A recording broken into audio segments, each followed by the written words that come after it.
രാജീവ് ചന്ദ്രശേഖരന് പോലും ഇല്ലാത്ത പ്രശ്നമാണ് ചില BJP-ക്കാർക്ക്. അതായത് ഉണ്ണി ബാലകൃഷ്ണൻ റിപ്പോർട്ടർ വിട്ട് ഏഷ്യാനെറ്റിലെത്തുന്നു. ഏഷ്യാനെറ്റിൽ ഇനി എത്തിയത് യഥാർത്ഥത്തിൽ രാജീവ് ചന്ദ്രശേഖരനെ അപകടത്തിൽപ്പെടുത്താനാണ്, മോദിയെ വിമർശിക്കാനാണ്, മോദിയെ ഇല്ലാതാക്കാനാണെന്നൊക്കെയാണ് പല അണികളും പറയുന്നത്. കാരണം കഴിഞ്ഞ ദിവസം അദ്ദേഹം ഒരു ചെറിയൊരു കുറിപ്പ്, ഒരു ഫേസ്ബുക്ക് പോസ്റ്റ് ഇട്ടിരിക്കുകയാണ്. അതിൽ മോഡിയൊക്കെ വലിയ രീതിയിൽ വിമർശിക്കുന്ന പോസ്റ്റാണ്. ഫാസിസം, ഇന്ത്യയിൽ കഴിഞ്ഞ കുറേ വർഷങ്ങളായി നടന്നുകൊണ്ടിരിക്കുന്ന ഫാസിസം, അതിനെക്കുറിച്ചൊരു പരമ്പര ദേശാഭിമാനിയിൽ വരാൻ വേണ്ടി പോകുന്നു എന്നൊക്കെയാണ് ആ പോസ്റ്റ് പറയുന്നത്. എന്ത് തോന്നുന്നു? അത് പോസ്റ്റ് ഇതാണ് കേട്ടോ ഗൗതം. ഇന്ത്യൻ ജനാധിപത്യം അട്ടിമറിക്കപ്പെട്ട ഒരു പതിറ്റാണ്ട് കാലം ഭരണഘടനയുടെ അടിസ്ഥാന മൂല്യങ്ങളെ മതാന്തത കൊണ്ട് മാറ്റി തീർക്കുകയും ഭരണഘടനാ സ്ഥാപനങ്ങളെ ഏകപക്ഷീയമായി ചൊൽപ്പടിയിലാക്കുകയും ചെയ്യുന്ന മോദിസം 11ാം വർഷത്തിലേക്ക് നമ്മുടെ രാജ്യം ചൂടുവെക്കുന്നത് ഫാസിസത്തിലേക്കോ ദേശാഭിമാനി വാരികയിൽ ലേഖന പരമ്പര ഇലക്കം മുതൽ. ഇത് ഇപ്പോൾ പച്ച നിറത്തിലാണ്, പച്ച നിറത്തിലാണ്. അതിൽ ഏറ്റവും വലിയ തമാശ എന്ന് പറയുന്നത്, താങ്കൾ ഈ പറഞ്ഞ കാര്യങ്ങളൊക്കെ ഞാനും കേട്ടിരുന്നു. അപ്പം അതിൽ പച്ച പോലും പ്രശ്നമായി ആളുകൾ ചൂണ്ടിക്കാണിക്കുന്നു എന്ന് പറയുന്നത് വലിയ അത്ഭുതമായിട്ടാണ് എനിക്ക് തോന്നിയിട്ടുള്ളത്. വിവരക്കേട് എന്നല്ലാതെ വേറൊന്നും പറയാനില്ല. ഇതിൽ ഇപ്പം ഉണ്ണി ബാലകൃഷ്ണൻ രാജീവ് ചന്ദ്രശേഖരെ ചതിക്കുന്നു എന്നൊക്കെയാണ് താങ്കൾ പറഞ്ഞത്.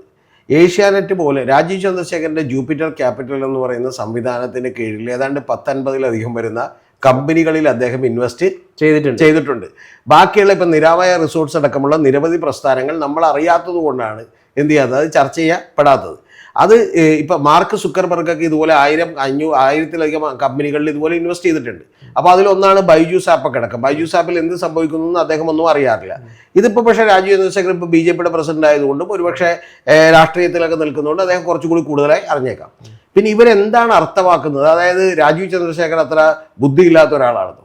അപ്പോൾ ഇതൊക്കെ കണ്ടിട്ടും രാജീവ് ചന്ദ്രശേഖർ അല്ലെങ്കിൽ അറിയാതെ പിന്നെ നമ്മുടെ ഉണ്ണി ബാലകൃഷ്ണൻ ചെന്നിട്ട് രഹസ്യമായിട്ട് ഇത് ചെയ്യുകയാണെന്ന് എന്താണ് ഇവർ മനസ്സിലാക്കുന്നത്? ഇത് വെറുതെ അന്ധമായി നമ്മൾ ഏഷ്യാനെറ്റ് ഇപ്പോൾ ഒരു രതീഷ് ചക്രവാണിയുടെ ഉടമസ്ഥതയിലാണെങ്കിൽ എൻ്റെ അഭിപ്രായങ്ങളും എൻ്റെ ചിന്തകളും എൻ്റെ രാഷ്ട്രീയവും മാത്രമേ അതിനകത്ത് വരൂ എന്നൊക്കെ പറയുന്നതിൽ എന്തെങ്കിലും അർത്ഥമുണ്ടോ? കൈരളിക്ക് പോലും അത് സാധ്യമാകുന്നില്ല, ജയ്ഹിന്ദിന് പോലും അത് സാധ്യമാകുന്നില്ല. എന്തൊരു വിവരക്കേടാണ് ഈ പറയുന്നത്.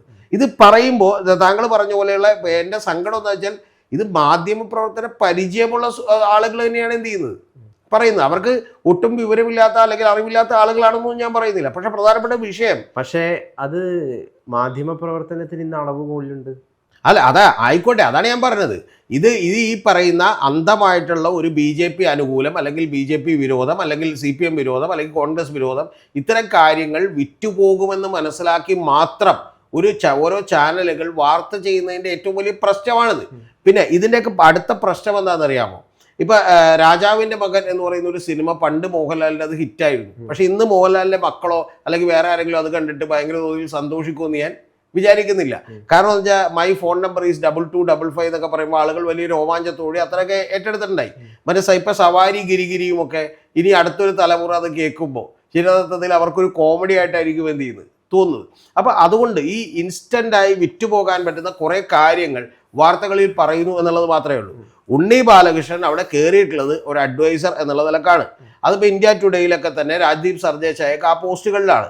ആ പോസ്റ്റുകളിൽ കയറുന്ന ഒരാളുകൾക്ക് കൃത്യമായിട്ട് അറിയാം. ഇപ്പോൾ അദ്ദേഹത്തിൻ്റെതായിട്ടുള്ള യൂട്യൂബ് ചാനലുണ്ട്. അവിടെ അദ്ദേഹം വളരെ വ്യക്തിപരമായി ഓരോ ഓർഗനൈസേഷൻ്റെയും ഒരു അഫിലിയേഷനും ഇല്ലാതെ ഞാൻ പറയുന്ന അഭിപ്രായങ്ങളാണ് ഇൻഡിപെൻഡൻ്റ് ആയിട്ട് പറഞ്ഞാൽ അദ്ദേഹം സ്ട്രെയിറ്റ് ബാറ്റ് എന്ന് പറഞ്ഞ പരിപാടിയൊക്കെ ചെയ്യുന്നുണ്ട്. അപ്പോൾ അത്തരം ചെയ്യാനുള്ള ഫ്രീഡവും കൂടി കൊടുത്തുകൊണ്ട് മാത്രമേ വളരെ മികച്ച ജേർണലിസ്റ്റുകളെ നമുക്ക് എന്ത് ചെയ്യാൻ പറ്റും, വാർത്തെടുക്കാൻ പറ്റുള്ളൂ. ഇപ്പം താങ്കൾ ഇവിടെ ഇപ്പം ഞാനും താങ്കളുമായിട്ടിരിക്കുന്നു. ഇപ്പം താങ്കൾ എന്നെ വിളിക്കുന്നു, ഞാൻ വരുന്നു എന്ന് പറയുമ്പോൾ താങ്കൾ എന്നോട് പറയുകയാണ് ഇന്ന അഭിപ്രായം പറയണമെന്ന് ഞാൻ ഒരിക്കലും കിട്ടില്ല. അപ്പം നമ്മൾ കുറച്ചുകൂടി ഏബിളായ എഫിഷ്യൻ്റ് ആയിട്ടുള്ള ആളുകളെ കിട്ടണമെങ്കിൽ കുറച്ചു കൂടിയിട്ടുള്ള ഫ്രീഡം അവർക്ക് ഉറപ്പായിട്ടും കൊടുത്തേ പറ്റുള്ളൂ. ഇപ്പം റിപ്പോർട്ടർ ചാനലിൽ പോലും ഇരുന്നിട്ട് ശരിക്കും പറഞ്ഞിട്ടുണ്ടെങ്കിൽ അവിടെ ഇരുന്ന് അരുൺകുമാർ നമുക്ക് പലപ്പോഴും കാണാം. ഇപ്പോൾ സുജയ പാർവതിയും ഒക്കെ പലപ്പോഴും ഒരു മര്യാദയുടെ അതിർവരമ്പ് ലംഘിച്ചുകൊണ്ട് പോലും ആൻഡ് ഓഗസ്റ്റിനോടൊക്കെ തർക്കിക്കുന്നത് അല്ല. പക്ഷെ നമുക്ക് കാണാം ഇതിൻ്റെ ഒരു വിഷയം, നമുക്ക് ഇതിൽ ആരെയും കുറ്റപ്പെടുത്താൻ വേണ്ടിയിട്ട് സാധിക്കില്ല എന്നുള്ളതാണ്. കാരണം എന്താ വെച്ച് കഴിഞ്ഞാൽ കാലഘട്ടം ആ രീതിയിൽ മാറപ്പെട്ടിരിക്കുന്നു, ജനങ്ങൾ ആ രീതിയിൽ മാറപ്പെട്ടിരിക്കുന്നു. വലിയ രീതിയിൽ നിങ്ങൾ ഇസ്ലാം വിരുദ്ധത പ്രകടിപ്പിച്ച കൈയടിക്കാൻ വേണ്ടിയിട്ട് നിങ്ങളുടെ കൂടെ അണിനിരക്കാനും ചുറ്റുവട്ടത്തും നിൽക്കാനൊക്കെ ആയിട്ടുള്ള ഒരുപാട് ആളുകളുണ്ട്. തിരിച്ചും ഹിന്ദു വിരുദ്ധത പ്രകടിപ്പിച്ചാൽ കുറെ ആളുകൾ അത്തരത്തിൽ നിൽക്കും. അപ്പൊ അങ്ങനെയുള്ള ഒരു അത്തരം ആളുകളെ, അതായത് ആളുകളുടെ മാനസികാവസ്ഥ എന്താണ്, ആ ലെവലിലേക്ക് ആളുടെ മാനസികാവസ്ഥ വളരെ പരിതാപകരമാണെങ്കിൽ ആ പരിതാപകതയിൽ നിന്നുകൊണ്ട് നമ്മൾ കാര്യങ്ങൾ സംസാരിക്കുക, അപ്പൊ നമുക്ക് കയ്യടി കിട്ടും. അല്ല, തീർച്ചയായിട്ടും അത് താങ്കൾ പറയുന്നത് കറക്റ്റാണ്. കാരണം നമ്മുടെ ഒരു സമൂഹം എന്ന് പറയുന്നത് കുറച്ചുകൂടി പോളറൈസ്ഡ് ആയിട്ട്, എന്ന് പറഞ്ഞാൽ കുറച്ചുകൂടി ഒരു ഇന്റലക്ച്വൽ നിഷ്പക്ഷ സമൂഹമൊക്കെ 1970-കളിലും 80-കളിലും ഒക്കെ കേരളത്തിലുണ്ടായിരുന്നു. പക്ഷെ അത്തരത്തിലുള്ള ഒരു സമൂഹം നഷ്ടപ്പെടുകയും ഈവൻ വളരെ ഇന്റലക്ച്വൽ ആയിട്ടുള്ള ആളുകൾ പോലും ഏതെങ്കിലും ഒരു സൈഡ് നിന്നില്ലെങ്കിൽ അവരെ കേൾക്കാൻ ആളില്ലാതിരിക്കുകയും ചെയ്യുന്ന ഒരു അവസ്ഥയൊക്കെ ഇപ്പം നിലവിലുണ്ട്. അപ്പം ഞാനൊക്കെ പോലും എൻ്റെ യൂട്യൂബ് ചാനൽ നടത്തുമ്പോൾ സ്വാഭാവികമായിട്ട് എനിക്ക് കൃത്യമായിട്ട് അറിയാം, ഒരു പക്ഷം മാത്രം പിടിച്ച് നമ്മളൊക്കെ പോവുകയാണെങ്കിൽ സ്വാഭാവികമായിട്ട് അതിന് വലിയ തോതിൽ റീച്ച് കിട്ടും.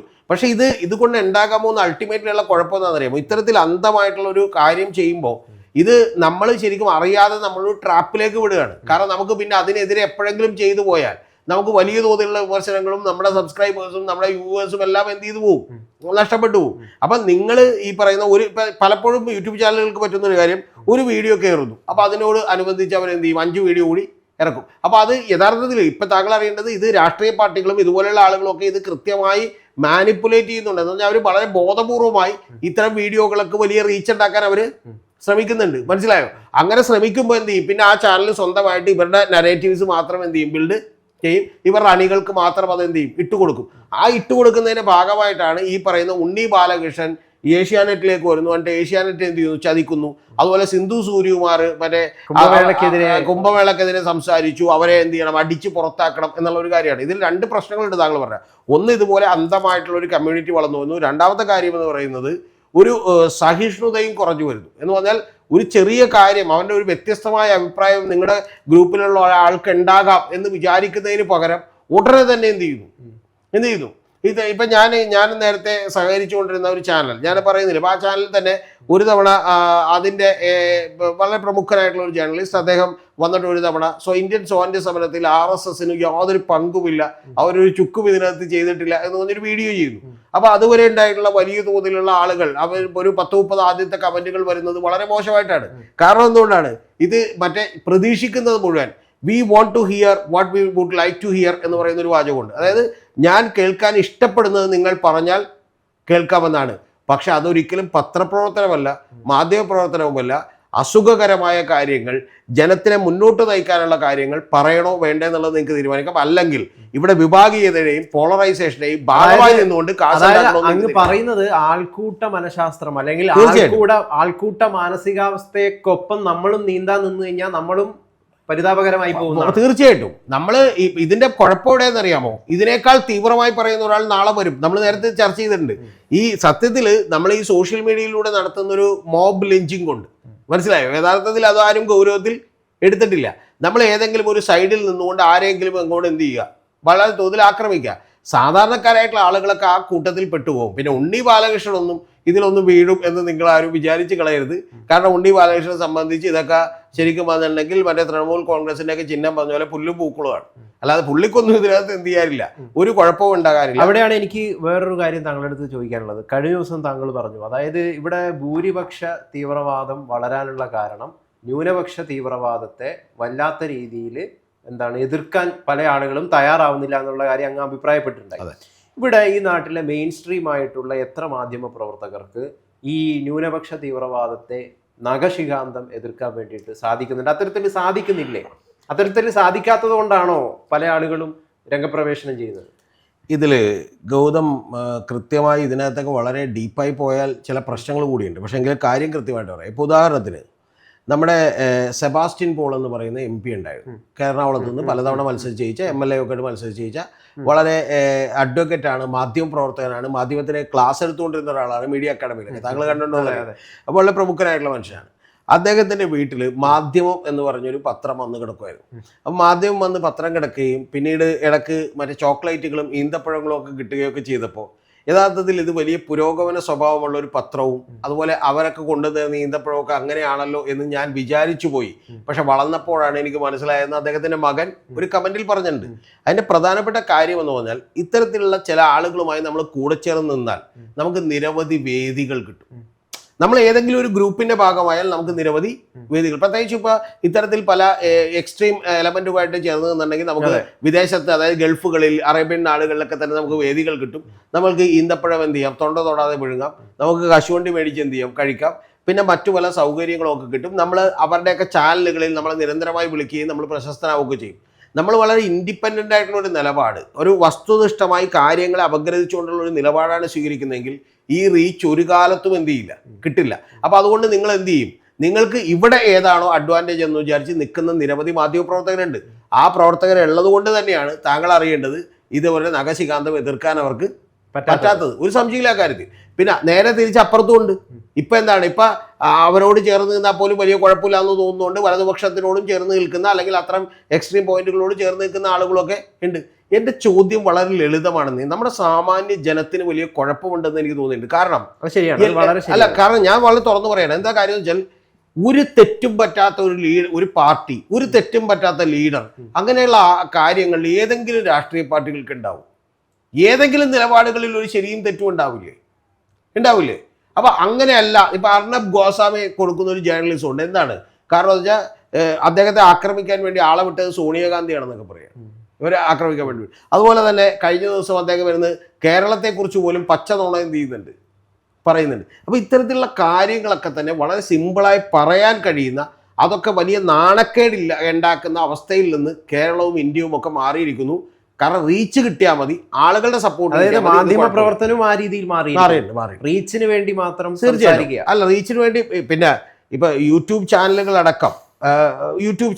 അടക്കമുള്ള ചാനലുകൾക്കൊക്കെ തന്നെ ഇത് പല രീതിയിൽ, ചില യൂട്യൂബ് ചാനലുകളൊക്കെ എങ്ങനെ നിലനിൽക്കുന്നു എന്നുള്ള അത്ഭുതത്തോടുകൂടി നോക്കുന്ന ഒരു കാര്യമാണ്. കാരണം അവർക്ക് യൂട്യൂബിൽ നിന്നുണ്ടാകുന്ന വരുമാനം ഇത്രയേ ഉള്ളൂ, പക്ഷേ അതിനേക്കാൾ അപ്പുറം ചെലവഴിച്ചുകൊണ്ടാണ് അവർ നിൽക്കുന്നത്. ഇതൊരു തുടങ്ങാൻ നമുക്കൊരു ബുദ്ധിമുട്ടുമില്ല. മലയാളത്തിൽ ഒരു യൂട്യൂബ് ചാനൽ ഏതാണ്ട് 1.5 ലക്ഷത്തോളം ചാനലുകളുണ്ട്. പക്ഷേ നമുക്കത് നടത്തിക്കൊണ്ടു പോകാനുള്ള റണ്ണിങ് കോസ്റ്റ്, ഓപ്പറേഷൻ കോസ്റ്റ് ഒക്കെ വളരെ കൂടുതലാണ്. പക്ഷെ അതെല്ലാം മറ്റു പലരുടെ അടുത്തു നിന്നുള്ള സഹായങ്ങളായി മേടിക്കുന്നത് കൊണ്ടിട്ട് പലപ്പോഴും അവർക്ക് അനുകൂലമായി മാത്രമേ സംസാരിക്കാൻ കഴിയൂ. പക്ഷേ ഇതിൻ്റെയൊക്കെ പ്രശ്നം എന്താണെന്ന് വെച്ചാൽ, കുറേ ഇതങ്ങൾ കേട്ട് കഴിയുമ്പോൾ അവർക്ക് തന്നെ തോന്നും ഇതെന്താണെന്ന്, ഇതെന്തല്ല, ഇത് ശരിയല്ലല്ലോ എന്നുള്ള പതുക്കെ ധാരണ ഉണ്ടാവുകയും, അല്ലെങ്കിൽ ഇതിനേക്കാൾ കുറച്ചുകൂടി തീവ്രമായി പറയുന്ന ആളുകൾ ഉണ്ടാകുമ്പോൾ അവരുടെ ഭാഗത്തേക്ക് പോവുകയൊക്കെ ചെയ്യും. അതുകൊണ്ട് ഇതൊക്കെ ശാശ്വതമാണ് എന്ന് നമ്മൾ അങ്ങോട്ട് വിചാരിച്ച് കളയണ്ട. പിന്നെ കുറച്ചു കാലത്തേക്ക് ഫാസിസ്റ്റുകളാവുന്നുണ്ട്. അല്ല, അത്തരത്തിലുള്ളൊരു ഒരു മനസ്സ് പതുക്കെ ഒരു മോബ് സൈക്കോളജിയിൽ രൂപപ്പെടുന്നുണ്ട് പലപ്പോഴും. പക്ഷെ അത് ഇപ്പം അതൊക്കെ വലിയ വിഷയമാണ് ചർച്ച ചെയ്യേണ്ടത്. ഇപ്പം നമ്മൾ വ്യക്തിപരമായി നമ്മൾക്ക് ആരെങ്കിലും കൊല്ലുന്നത് ഇഷ്ടമല്ലല്ലോ.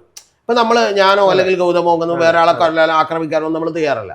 പക്ഷെ നമ്മളൊരു ആൾക്കൂട്ടമായി മാറുമ്പോൾ, ഒരു രാജ്യമായി മാറുമ്പോൾ നമുക്ക് ചിലപ്പോൾ അപ്പുറത്തവനെ അടിച്ച് തകർക്കുന്നത് വലിയ ഇഷ്ടമാണ്. മനസ്സിലായി? അപ്പം അത്തരത്തിൽ ഈ പറയുന്ന പോലെ ഒരു മോബ് സൈക്കോളജി ഉണ്ട്. ആ സൈക്കോളജിയുടെ നേരത്തെയുള്ള കുഴപ്പങ്ങളെല്ലാം, അത് നെഗറ്റീവായിട്ടുള്ള അംശങ്ങളെല്ലാം ഉപയോഗപ്പെടുത്തിക്കൊണ്ട് തന്നെയാണ് ഇവിടെ വളർന്നത്. ഇപ്പം നിങ്ങൾ വളരെ ഗംഭീരമായിട്ടുള്ളൊരു തമ്പിട്ട് നോക്കും, ഒരു വീഡിയോയും എന്ത് ചെയ്യില്ല, കയറില്ല. നെഗറ്റീവായിട്ടുള്ള തമ്പുകളാണ് ആളുകൾ കൂടുതൽ ഭക്ഷിക്കാൻ ഇഷ്ടപ്പെടുന്നത്. അപ്പോൾ അത് സ്വാഭാവികമായിട്ടും നേരത്തെ പൈപ്പിൻ ചോട്ടിലും മറ്റേ കലിങ്കിലൊക്കെ നിന്ന് പറഞ്ഞുകൊണ്ടിരുന്ന സാധനങ്ങൾ ഇപ്പോൾ ഇതുവഴി വളരെ കൃത്യമായി നമുക്ക് എന്ത് ചെയ്യാം, വിടാം എന്ന് പറയുന്ന ഒരു ലെവലിലേക്ക് എത്തിയിരിക്കുന്നു. അതുപോലെ ഇപ്പോൾ അലൻ പെരേര എന്നൊക്കെ പറഞ്ഞ ഡാൻസ് കളിച്ചുകൊണ്ട് എന്ത് ചെയ്യുന്നു, റിവ്യൂ പറയുന്നു. അപ്പോൾ യഥാർത്ഥത്തിൽ ഈ പറയുന്ന വേഷം കെട്ടുകളെയും അല്ലെങ്കിൽ ക്വാളിറ്റി ഇല്ലായ്മയും ഒക്കെ ആസ്വദിക്കുന്ന ലെവലിലേക്ക് നമ്മുടെ നിലവാരം അനുദിനം താഴ്ന്നുകൊണ്ടിരിക്കുകയാണ്. അതിന്റെ ഭാഗമാണിത്. അതായത് നമ്മുടെ ഈ ഡ്യൂറേഷൻ കുറഞ്ഞു വരികയാണ്. അതെ, അല്ല, അറ്റൻഷൻ ഡ്യൂറേഷൻ കുറയുന്നു, റീലുകൾക്ക് അടിമപ്പെടുന്നു. അല്ല, ഈ അറ്റൻഷൻ ഡ്യൂറേഷൻ കുറയുന്നു, റീലുകൾ ചെയ്യുന്നു എന്നൊക്കെ പറയുമ്പോഴും അതല്ലാതെയുള്ള കാര്യങ്ങളൊക്കെ സംഭവിക്കുന്നുണ്ട്. ഇപ്പം ധ്രുവറാത്തിയുടെ വീഡിയോ ആണെങ്കിലും വല്ലാത്തൊരു കഥ എന്ന് പറഞ്ഞാൽ ഏഷ്യാനിലെ പ്രോഗ്രാം ആണെങ്കിലും ഒക്കെ ആളുകളുണ്ട്. അപ്പം പലപ്പോഴും ഈ ഒപ്പീനിയൻ മേക്കേഴ്സ് എന്ന് പറയുന്ന ഇത്തരത്തിൽ ഗൗരവമായി പ്രോഗ്രാമിനെയൊക്കെ കാണുന്ന ആളുകളാണ് സമൂഹത്തിൽ ഒപ്പീനിയൻ മേക്കേഴ്സ് ആവുന്നത്. മറ്റതൊക്കെ എന്ന് പറഞ്ഞാൽ വെറുതെ ഒരു കാഷ്വലി അങ്ങോട്ട് കണ്ടുപിടുന്ന കാര്യങ്ങൾ മാത്രമേ ഉള്ളൂ. ഞാനിപ്പോൾ അതിൻ്റെ ഡീറ്റെയിലിങ്ങിലേക്കൊന്നും പോകുന്നില്ല. നമ്മൾ തുടങ്ങിയത് ഉണ്ണി ബാലകൃഷ്ണനിൽ നിന്നായതുകൊണ്ട്, ഉണ്ണി ബാലകൃഷ്ണൻ ഏഷ്യാനെറ്റിൽ ഇരുന്നുകൊണ്ട് ദേശാഭിമാനിയിൽ ലേഖനം എഴുതിയാൽ, അല്ലെങ്കിൽ അദ്ദേഹം ഇൻഡിപെൻഡൻ്റ് ആയ ഒരു ബുക്ക് എഴുതിയാൽ, മറ്റേ ചതിച്ചാശാനെ എന്നൊക്കെ പറയുന്നതിനോടൊന്നും എനിക്ക് എന്തില്ല, യോജിപ്പില്ല. ഉണ്ണി ബാലകൃഷ്ണൻ ഒന്നും അങ്ങനെ ചെയ്യുന്ന ഒരാളല്ല. ഉണ്ണി ബാലകൃഷ്ണൻ നല്ല വടിവൊത്ത ഭാഷയിൽ കൃത്യമായിട്ട് അതിൻ്റെ മാനേജ്മെന്റിനോട് കമ്മ്യൂണിക്കേറ്റ് ചെയ്തിട്ടുണ്ടാവും. ഞാൻ ഇങ്ങനെ ദേശാഭിമാനിയിൽ എന്ത് ചെയ്യുന്നു, ലേഖനം എഴുതുന്നു. അപ്പൊ എന്താണ് അതിന്റെ കണ്ടന്റ് എന്ന് പോലും ചിലപ്പോൾ അവർ ചോദിച്ചിട്ടുണ്ടാവില്ല. അവർ പറയും ഓക്കെ നിങ്ങൾ എന്ത് ചെയ്തോളൂ, എഴുതിക്കോളൂ. പക്ഷേ ഇവിടെ നിങ്ങളുടെ സമയത്തിനോ ബാക്കിയുള്ളതിനോ കുറവുണ്ടാവരുത് എന്ന് മാത്രമാണ് അവർ എന്ത് ചെയ്യാൻ പോകുന്നത്, ആവശ്യപ്പെടാൻ പോകുന്നത്. അദ്ദേഹം മറ്റു പല പുസ്തകങ്ങൾ, മരങ്ങളായി നിന്നതും മറ്റു പല പുസ്തകങ്ങളും ഒക്കെ എന്ത് ചെയ്തിട്ടുള്ള ഒരാളാണ്, എഴുതിയിട്ടുള്ള ഒരാളാണ്. അപ്പോൾ അതുപോലെ ഇനി അദ്ദേഹത്തിന് പുസ്തകം എഴുതണ്ട, ലേഖനം എഴുതണ്ട എന്നൊന്നും പറയാനുള്ള കാർക്കശ്യമൊന്നും ഏഷ്യാനെറ്റ് കാണിക്കില്ല. കുറച്ചുകൂടി ലിബറൽ ആയിട്ട് രാജീവ് ചന്ദ്രശേഖരന് പോലും ഇതൊരു വലിയ ഇഷ്യൂ ആയിട്ട് തോന്നിയിട്ടുണ്ടാവും. രാജീവ് ചന്ദ്രശേഖരൻ മിക്കവാറും പുള്ളിയെ അഭിനന്ദിച്ചിട്ടുണ്ടാവും. അദ്ദേഹം ആ ലേഖനം മിക്കവാറും കൃത്യമായി വായിക്കാനാണ് സാധ്യത. അദ്ദേഹം മിക്കവാറും ഉറപ്പായിട്ടും പുള്ളിനെ എന്ത് ചെയ്തിട്ടുണ്ടാവും. രാജീവ് ചന്ദ്രശേഖരൻ നിലവാരമുണ്ട്. ആ തീർച്ചയായിട്ടും. അല്ലാതെ ഈ പിന്നെ ഗൗതം മനസ്സിലാക്കേണ്ട ഒരു കാര്യമുണ്ട്. ഇപ്പൊ മുഖ്യമന്ത്രിയുടെ വിരുന്ന് നടക്കുമ്പോൾ കെ സുരേന്ദ്രനും ഇപ്പൊ രാജീവ് ചന്ദ്രശേഖരും അതുപോലെ പിണറായി വിജയനും ഇവരെല്ലാം ഒരുമിച്ചിരുന്ന് വളരെ സന്തോഷമായിട്ട് എന്ത് ചെയ്യുന്നവരാണ്, കഴിക്കുന്നവരാണ്. അല്ലാതെ ഇവർ തമ്മിൽ കാണിക്കുന്ന ഈ പുറമേ കാണിക്കുന്ന ശത്രുത ശരിക്കും പറഞ്ഞാൽ അണികളുടെ താഴേക്കിടയിലുള്ള ഒരു ബോധ നിലവാരമില്ലാത്ത അണികൾക്ക് മാത്രമേ ഉള്ളൂ. അല്ലാതെ ഇവർക്ക് തമ്മിൽ യാതൊരു അങ്ങ് ഇതിൽ പറഞ്ഞിരിക്കുന്ന വളരെ വിലപ്പെട്ട ഒരു കാര്യമുണ്ട്. അതായത് ജനങ്ങളുടെ അല്ലെങ്കിൽ മാസിന്റെ ബോധ നിലവാരത്തിലേക്ക് ഒരു കാരണവശാലും പരിതാപകരമായിട്ടുള്ള ബോധ നിലവാരത്തിലേക്ക് മാധ്യമ പ്രവർത്തകർ കൂപ്പുകുത്താൻ വേണ്ടി പാടില്ല എന്ന് പറയുന്നത് വളരെ ഇമ്പോർട്ടൻ്റ് ആയിട്ടുള്ള ഒരു കാര്യം പറഞ്ഞിട്ടുണ്ടായി. അല്ല, അതിൽ ഞാൻ പറഞ്ഞല്ലോ, ഇത് അവരെല്ലാം തന്നെ ഒരു എക്സിസ്റ്റൻസ് നിലനിൽപ്പിന് വേണ്ടിയിട്ടുള്ള പരിശ്രമങ്ങളിലാണ്. അപ്പോൾ ഇപ്പം തൽക്കാലം നമുക്ക് പണം കിട്ടാൻ ഇതാണ് നല്ലത് എന്ന് നോക്കിയിട്ടാണ്. ഇപ്പം ഞാൻ കേരളത്തിലെ ഏറ്റവും പ്രശസ്തരായിട്ടുള്ള പല യൂട്യൂബേഴ്സ് എല്ലാ മിക്കവാറും മുതലാളിമാരെയൊക്കെ എനിക്കറിയാം. അപ്പോൾ അവർ പോലും എന്നോട് പറയുന്നത്, ഞാൻ പറയും നിങ്ങൾ ഈ കാണിക്കുന്നത് തെറ്റാണെന്ന് പറയുമ്പോൾ പോലും അവർ പറയുന്നത് അല്ല, അങ്ങനെ കൊടുത്താൽ മാത്രമേ നമുക്ക് എന്ത് ചെയ്യുള്ളൂ, റീച്ച് ഉണ്ടാവും. അതായത് ഇപ്പം എനിക്ക് പെട്ടെന്ന് ഓർമ്മ വന്നത് ഞാൻ ഇടയ്ക്കിടയ്ക്ക് പറയുന്നതാണ്. അതായത് ഏഷ്യാനെറ്റിലെ ശശികുമാർ ഏറ്റവും ആദ്യം ഉണ്ടായ മാധ്യമപ്രവർത്തകൻ അദ്ദേഹം പറഞ്ഞിട്ടുണ്ട്, അതായത് ജനങ്ങൾക്ക് ആവശ്യമുള്ളത് എന്തോ അത് വിൽക്കലല്ല മാധ്യമപ്രവർത്തനം. അതായത് ജനങ്ങൾക്ക് മയക്കുമരുന്നാണ് വേണ്ടത്, എന്നാൽ പിന്നെ ഞാനങ്ങ് മയക്കുമരുന്ന് വിറ്റേക്കാം. അല്ല, അത് അങ്ങനെ ആയിട്ട് ഇപ്പൊ ജനങ്ങൾക്ക് വൈകാരികമായ പ്രകടനം അല്ല. ശശികുമാർ അതാണ് ഞാൻ പറഞ്ഞ, ആ കാലഘട്ടത്തിൽ നിന്ന് ഇന്ത്യ ഒരുപാട് താഴേക്ക് പോന്നു. അത് കേരളത്തിൽ മാത്രമല്ല, ഇന്ത്യയിൽ മൊത്തം തന്നെ മാധ്യമ പ്രവർത്തനം എന്ന് പറയുന്നത് വലിയ തോതിൽ താഴേക്ക് പോന്നു. പക്ഷെ ഇപ്പോഴും നമ്മളെ വലിയ തോതിൽ പ്രതീക്ഷ അർപ്പിക്കുന്ന നിരവധി കാര്യങ്ങളുണ്ട്. കാരണം ഇതിനിടയിൽ ഇപ്പൊ ഞാൻ പറഞ്ഞല്ലോ, ദുർവാരത്തിലേക്ക് വരുമാനം 50 ലക്ഷത്തിൽ കൂടുതലാണ്. അപ്പൊ അത്തരത്തിൽ വളരെ ഗൗരവമായിട്ടുള്ള ഇപ്പൊ ആകാശ് ബാനർജി ആണെങ്കിലും അല്ലെങ്കിൽ രവീഷ് കുമാർ ആണെങ്കിലും ഒക്കെ തന്നെ ഒറ്റയാൾ പോരാട്ടങ്ങൾ കൂടി ഇതിനിടക്കുന്ന് വരുന്നുവെന്നും അവരാണ് നാളെ ചരിത്രത്തിൽ രേഖപ്പെടുത്താൻ പോകുന്നതെന്നും മറ്റുള്ളവരൊക്കെ പണമുണ്ടാക്കി തൽക്കാലം എന്ത് ചെയ്യും, സ്ഥലം വിടും എന്നുള്ള കാര്യത്തിലൊന്നും ഒരു സംശയവും ഇല്ല. അപ്പൊ അതുകൊണ്ട് അങ്ങനെ സ്ഥലം വിടുന്ന ആളുകളൊക്കെ നമ്മുടെ നാട്ടിൽ ഒരുപാട് പേര് ഉണ്ടാവും. അതിലൊന്നും കുഴപ്പമില്ല. ഇതെല്ലാം സംഭവിക്കട്ടെ, അത്രേ ഉള്ളൂ.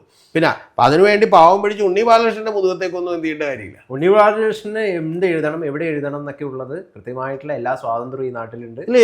മാനേജ്മെന്റിനോട് കൃത്യമായി എന്റെ ഗൗതം, ഞാൻ ചോദിക്കുന്ന ഒരു ചോദ്യം, ഇപ്പൊ ഏഷ്യാനെറ്റിന്റെ റെസിഡന്റ് എഡിറ്ററോ അല്ലെങ്കിൽ അതിന്റെ മുകളിൽ ഇപ്പൊ ഇനി രാജീവ് ചന്ദ്രശേഖരൻ ആണെന്ന് തന്നെ വിചാരിക്കും, അദ്ദേഹത്തിന് ഒരു ബോധമില്ലേ? അദ്ദേഹം ഇപ്പൊ ഇത് കാണില്ലേ? ദേശാഭിമാനിലുള്ള ഇത് ആരെങ്കിലും അദ്ദേഹത്തിന് അയച്ചു കൊടുക്കില്ലേ? ഫേസ്ബുക്ക് പോസ്റ്റ് കൃത്യമായിട്ട് ഉണ്ണി ബാലകൃഷ്ണൻ തന്നെ ഇട്ടേക്കണതാണ്. അല്ലാതെ രഹസ്യമായിട്ട് എന്ത് ചെയ്തല്ല, രാത്രി പോയി 10 മണിക്ക് ശേഷം എഴുത് ദേശാഭിമാനിയിൽ എഴുതുന്നതല്ല.